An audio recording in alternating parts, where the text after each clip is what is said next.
মার হাতে রান্না করা খাবার মজাই আলাদা। বন্ধু বলল, কিরে লাঞ্চ করবি না? বললো, হ্যাঁ করব। আমি নিচে যাই বসি, তুই তাড়াতাড়ি করে আয়। আর বন্ধু বলল, ঠিক আছে যা। আর বন্ধু তখন নিচে নামছে।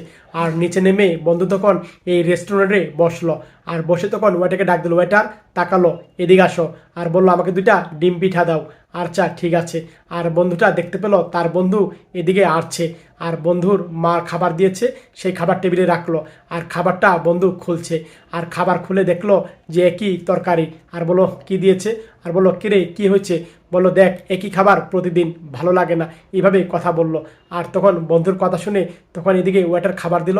আর বলল, আচ্ছা ঠিক আছে, আমার খাবার তুই খা আর তোর খাবার আমাকে দে। এইভাবে বলল। আর তখন খাবার দিল।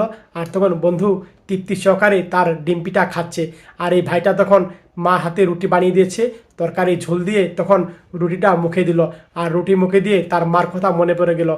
মা এরকমভাবে, মা যখন বেঁচে ছিল তখন ছেলেকে এভাবে হাতে তুলে রুটি খাইয়েছিল। ছেলে অনেক আনন্দ পেয়েছিল।